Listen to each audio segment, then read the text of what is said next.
Welcome to The Right Chamber, the podcast that takes you inside the NHS to explore what really makes a hospital a hospital. Each episode, we sit down with the people who keep healthcare moving, from doctors, nurses on the front line, to students, the support teams, administrators, corporate staff, and everyone in between. These are the voices that often go unheard, but together they form the heartbeat of our hospitals. Our aim is simple: to share authentic stories that are accessible to the public, meaningful to NHS staff, and a reminder that healthcare is more than treatments and wards. It's a whole community working together. So whether you're part of the NHS family or simply curious about the people behind the service, join us as we open the doors to the conversations that matter here in the Right Chamber.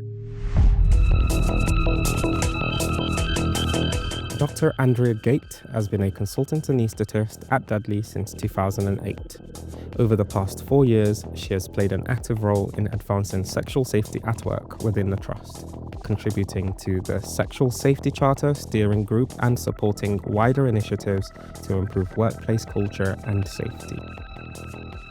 Dr. Patel is an anaesthetics trainee working in the West Midlands. Since 2021, she has been actively involved in work addressing sexism in the NHS and is a member of the Sexual Safety Steering Group at Russell's Hall. She is committed to challenging unacceptable behaviour from staff and patients and is creating workplaces where people feel safe, respected and supported.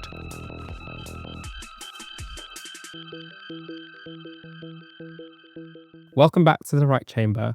This is episode 2 of 3 in our series exploring sexual safety in the workplace. Today we're taking a closer look at the findings from a recent staff survey. In this episode, we move beyond the headlines and dig into detail, exploring key outcomes, emerging patterns, and responses that prompted real reflection.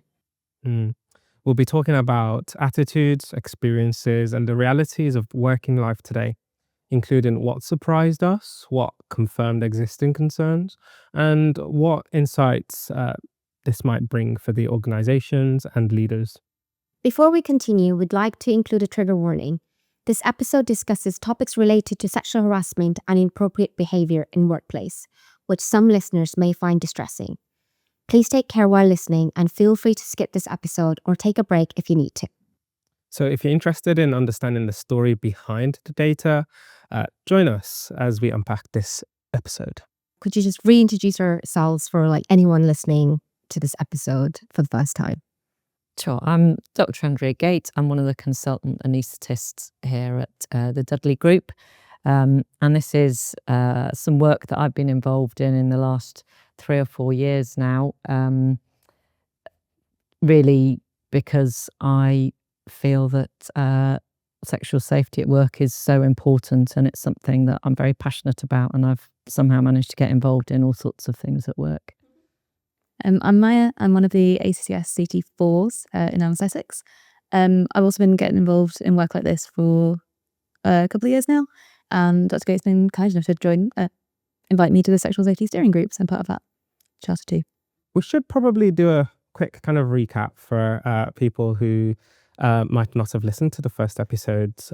So some of the things we talked about was starting to define what Sexual harassment is, because it can be a bit blurry. I think we got the lines we got to in that first episode, and I think it was helpful to just kind of nail it down a little bit to what constitutes sexual harassment, and we started to think about ways people can actually speak up and make a change in their local environments, in their teams at work, and also even in their personal spaces as well.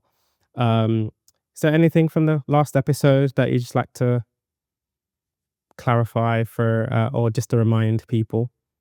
No, I mean, I think the main thing was the effect of the impact versus the intent of any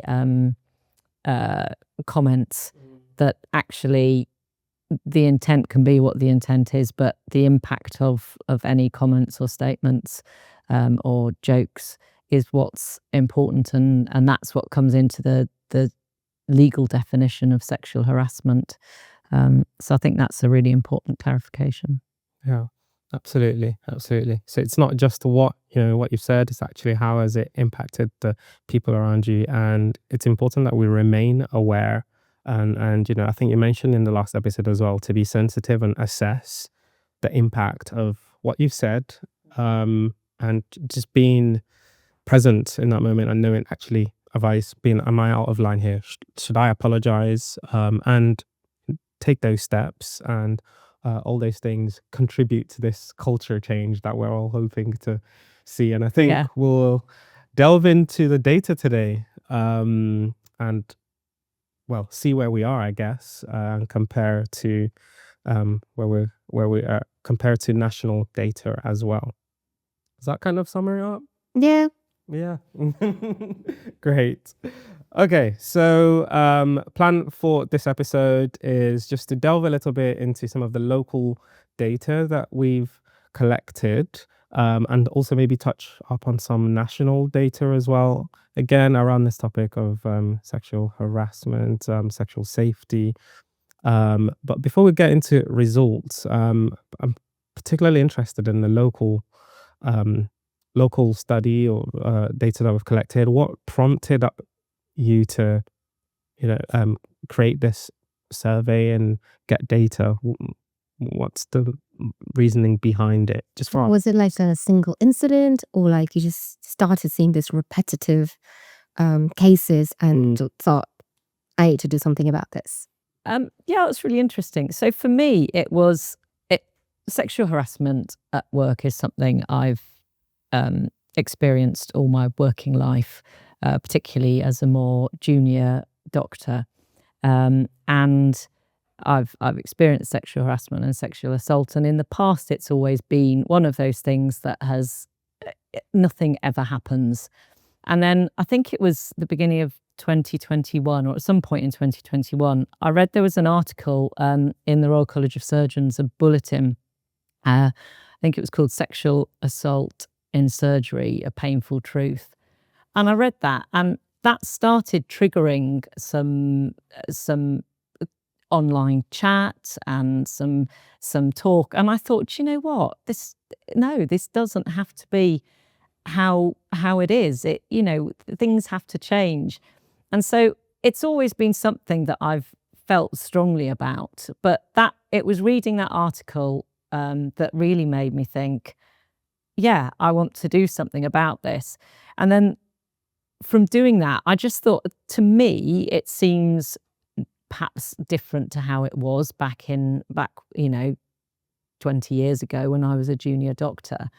But then that might be because I'm more senior and it's more covert now instead of overt.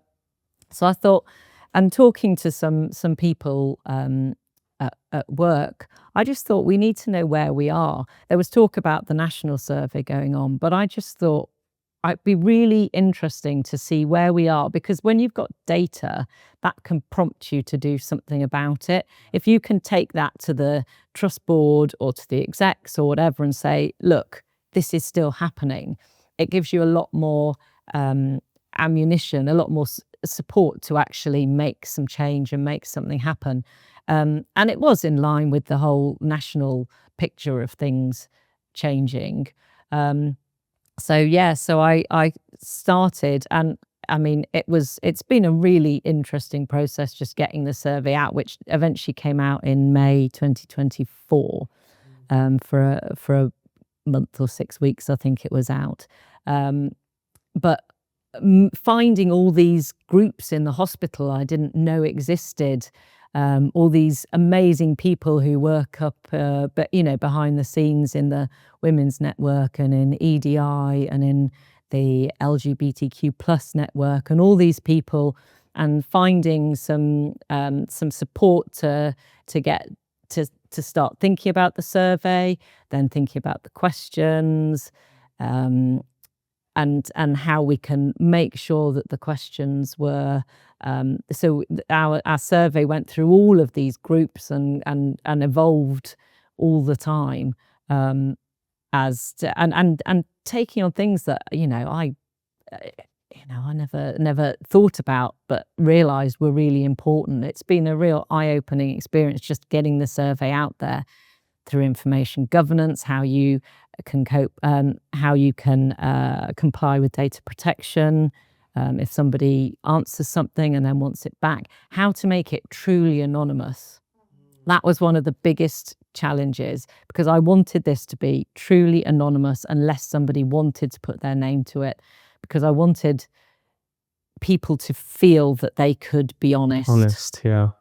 Because that's something that we discussed in our last episode, that people are scared to speak up. Yeah. Because they feel that they will be targeted. Yeah. And have consequences for speaking up. But if it's that truly anonymized, then you can really see the mind of the people. So we looked at things like, the online survey platforms, but we couldn't use those because information governance wasn't happy with where the data was going to be held.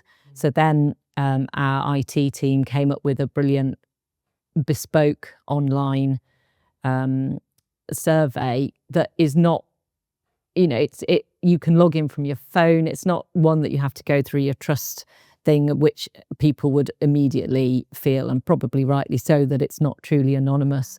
So yeah, in the end we came up with our bespoke survey and database that meant that we knew where the data was being held, that we knew where the data, that we could delete data if people wanted to do that, which was really good. But it took a long time. Oh. It was all really painful.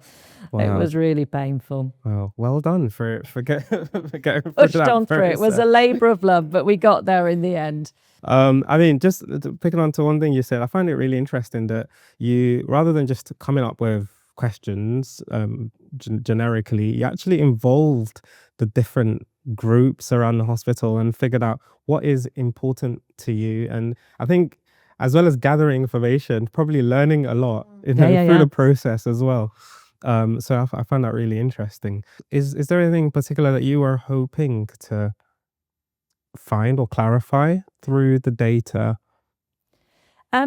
We decided in the end to split into the survey into, I think, in the last 2 or 3 years, and then before 3 years ago. And I really wanted it to be better now than it was, which on the whole it was, because that's my feeling that society has changed so much since I was a teenager, since I was a junior doctor in the 90s, and I can only imagine what it was like, 20 years before that. So yeah, what I was hoping to find, it was better. I mean, obviously, ideally, it would be really nice if there'd been 0 episodes of any kind of sexual harassment or any issues within the last 2 or 3 years. Unsurprisingly, that wasn't the case. But yeah, that was what I was hoping, that it is getting better, which I think it is. Did you see a pattern in the answers at all? Like, was there a significant pattern of how people were feeling or what they were reporting about? I guess the harassment, the banter, the joking, that seems to be constant. Oh. That still is there, and I think people are getting more inclined to say, actually, that did make me feel uncomfortable, whether that's internally to them or, people still aren't reporting, because the main reason that people aren't reporting is they feel that nothing's going to change, that they're not going to be taken seriously, that nothing's going to happen. What's the point? I think with junior doctors or just junior staff, I feel there's that feeling that when I report something, I'm going to be looked at as you're the troublemaker. Yeah, I think there is a fear, and I think there's a layer of power imbalance in these kind of cases, and not knowing that your voice is going to be trusted necessarily if you report it. I think separate to that is the fear that nothing's going to be done, so why should I even bother? And that's seen throughout society, I guess, in the context away from work. Which is why I think all surveys like this, surveys that you've done, are so important, because no one's expecting anything to be done here. So I can actually just get to know how you feel and what's happening behind the scenes there. Just letting those feelings out as well. Finding out, via, yeah, like, and the this is what's survey, happened. Are there any key things that has stood out to you from some of the findings in the survey? We had nearly 257 respondents to our survey, which for a trust survey is a really big number. The team who send out regular surveys said they've never seen, they send out all sorts of surveys, and they said it was a really big response. And of that, 27% said that they'd experienced sexual harassment in the workplace, mostly verbal remarks of a sexual nature. 22% had experienced unwanted touching in the workplace. Wow. The main group of perpetrators was a senior colleague, but also then followed by patients. 22% of people had experienced some kind of sexual harassment or assault by patients. There were more male harassers than female, but 78.9% of the harassers were male and 17% were female. And the majority of staff didn't report it. So it was kind of what we were expecting, I guess. I was surprised by the by the number of people who'd experienced it by patients. But then when I stopped and thought about it, I wasn't surprised, because actually, as clinical staff, the doctors, the nurses, the allied health professionals, we're all actually very close to patients, and it's very hands-on. And so actually, when I stopped and thought about it, I thought, no, it's not a surprise. I think it's more than that. I think it's more than being physically close to patients. I think there's an unwritten acceptance of this is what patients do. Patients will make jokes at you. Patients will belittle you, and it's because they're nervous or they're scared, and we can excuse it. But sometimes they're not nervous and scared, and sometimes they're not, like, they don't lack capacity. Sometimes this is what people are like, but we accept it as part of the job, and we don't do anything about it. I think that's true. Sometimes when they're like, oh, patient's confused. Fair enough. Yeah. But like, Yeah, it's absolutely. how it makes the person feel. Yes, the patient may be unwell, patient may be confused, they don't know what they're doing.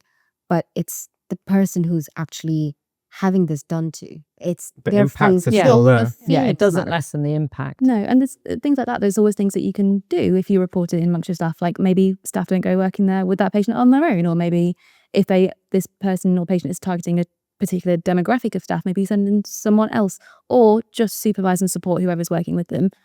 Yeah. Because we take it very seriously when someone physically assaults you, like hits you or something. So they need to start taking this seriously as well. Like, Yeah, definitely. you need protection when you go see this person.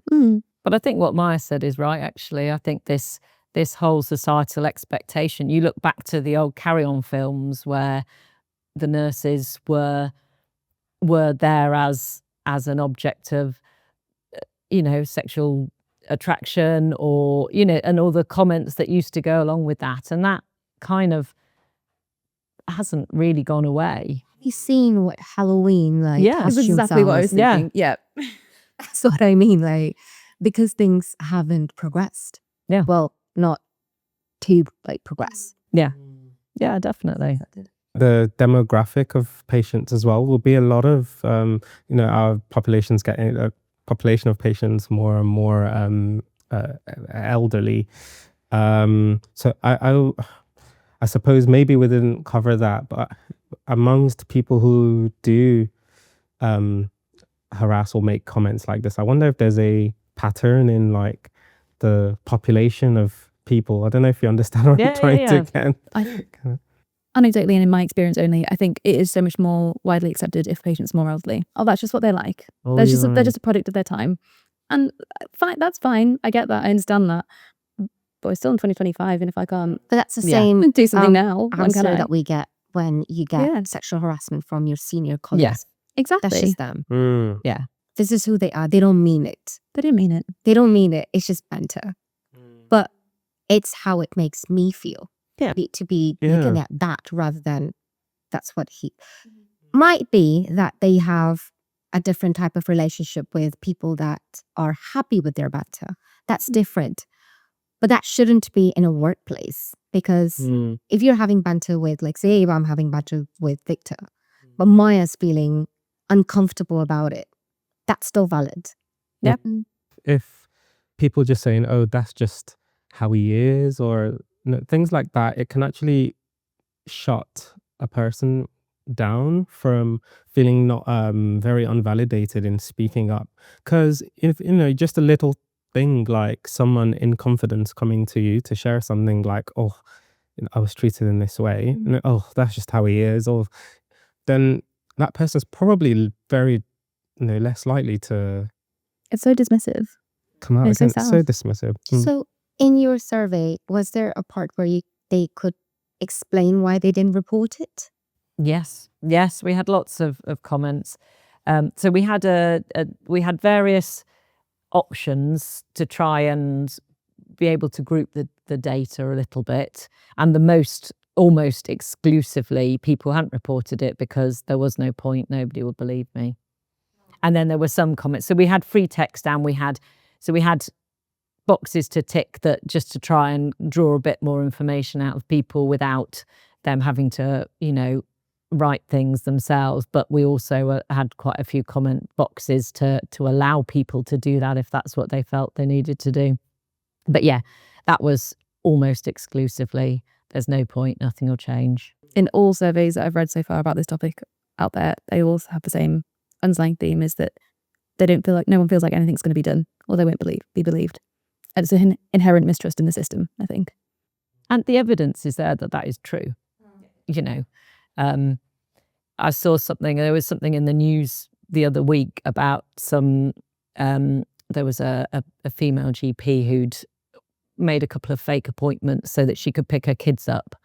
And she was suspended for 5 months from the GMC. And then you see that there's somebody who has been found guilty of assaulting a colleague who has been suspended for 3 months because we need them. Yeah, I think I talked about this. Like it was like, oh, he's a brilliant surgeon or something. Yeah.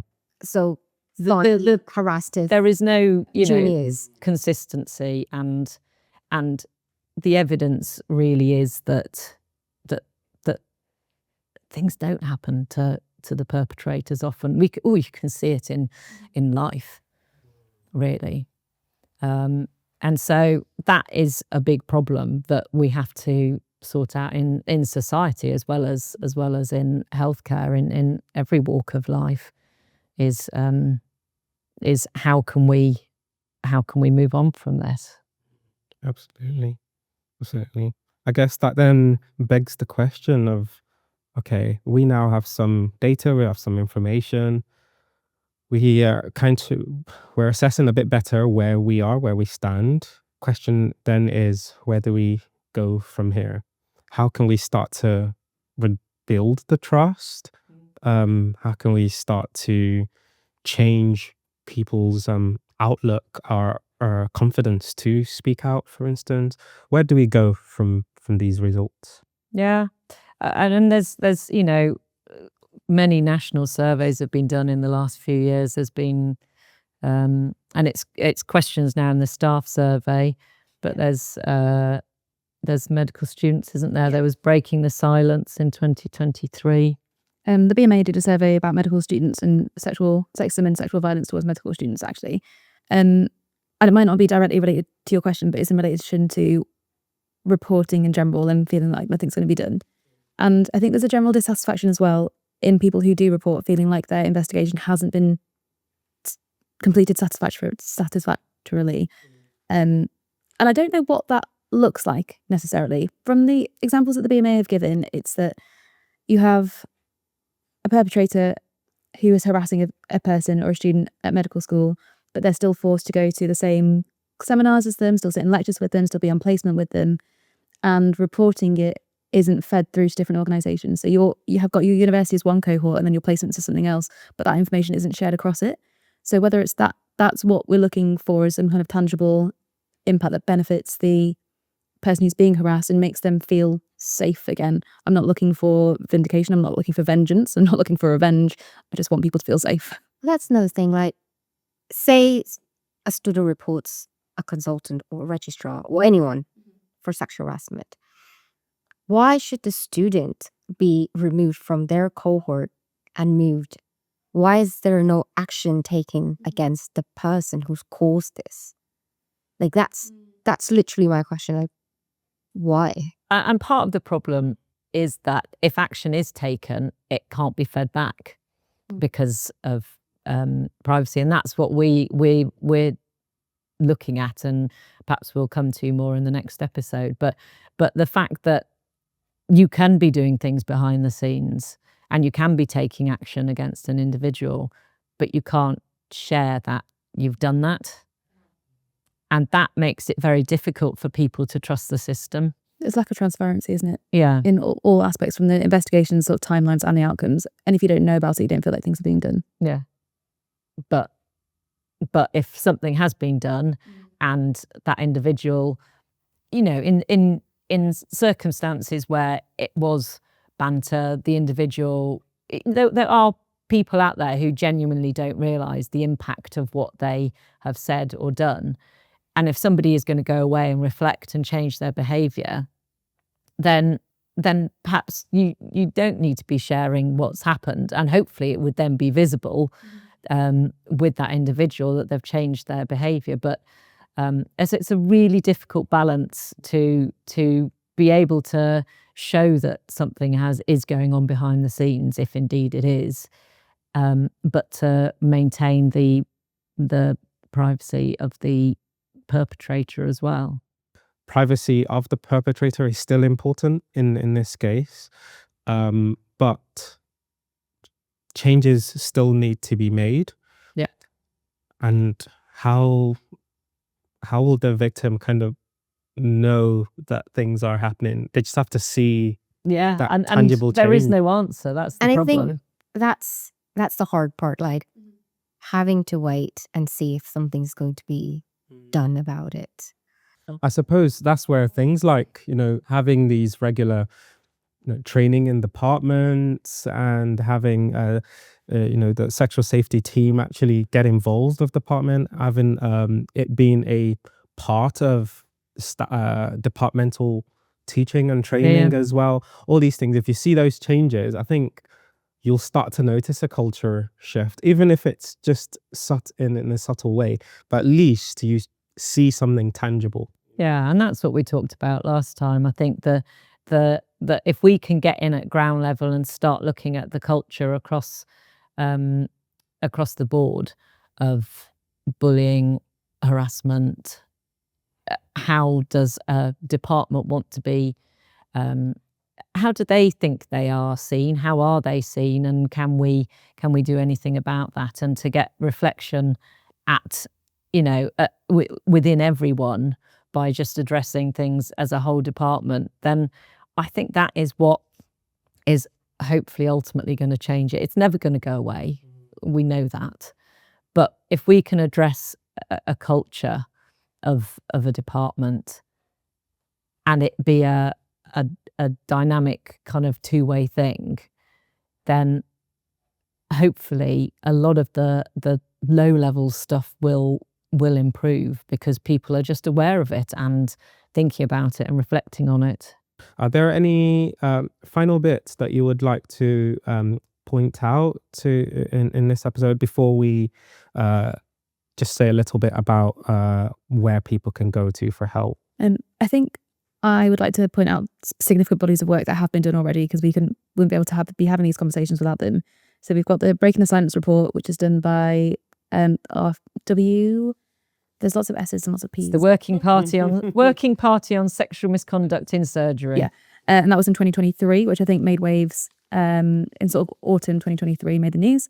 We've talked about the BMA survey for medical students, and there's a Sexism in Medicine report by the BMA in 2021, and then Surviving in Scrubs, which is a website and sort of group set up by two junior doctors who've done remarkable work, frankly, by collating stories and putting sort of experiences together and driving a lot of change through both the BMA and the government.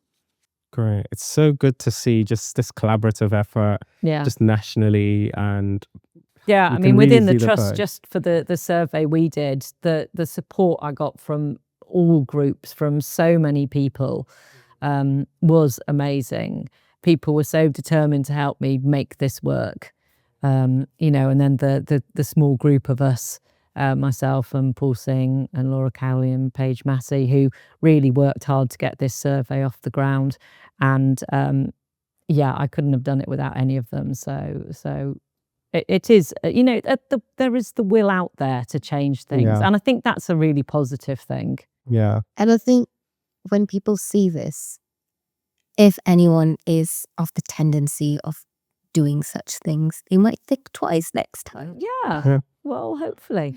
Well, even just thinking, how might my, you know, what I'm doing impact someone? Yeah. Just have a little, oh, okay, maybe that's not the way to go about things. Hopefully, you know, with this help of the podcast, it can shed some more light and people can start to take note of that. You know, we are looking into these things.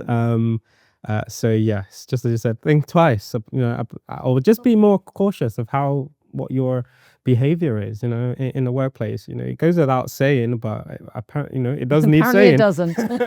It might make both feel a little bit more safer about the auditing. That look, there are things being done. I'm not seeing it yet, but it will happen. Yeah, I think the sharing the knowledge of what is going on behind the scenes, actually, I hope that by doing this and with the next episode where we're going to talk a lot more about what's going on behind the scenes, and hopefully not all behind the scenes, we want it to be visible, but we'll reassure people that change is happening and we do take it seriously.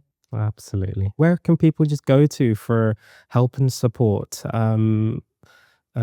Just briefly, you know, how can people speak up? Who can they approach?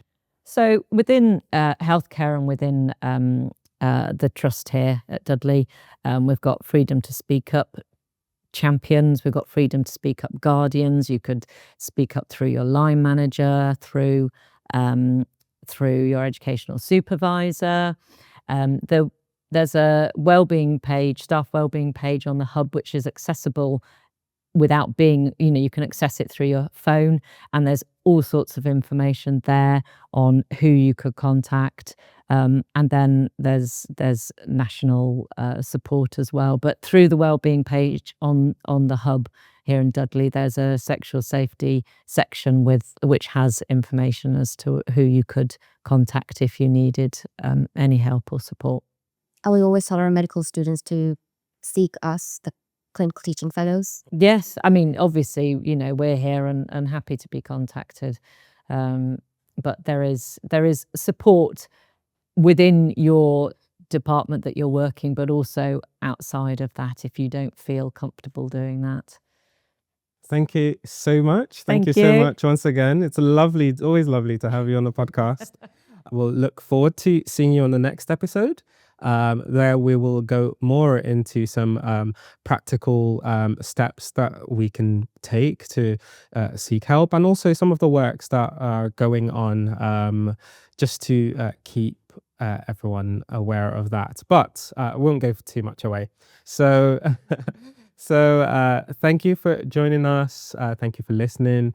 If you would like to get involved with the podcast, please feel free to get in touch with any of the team of RGUC. And also do interact, share your thoughts as much as you're comfortable to. And, you know, comment and also share and spread the word as well. All right. Signing out. Thank you very much. Remember to stay connected with us on social media. Follow us on Instagram and TikTok at RGUCMS, and subscribe to our YouTube channel, RGUC Media, for more exclusive content and updates. Thanks for tuning in to the Right Chamber podcast. Until next time.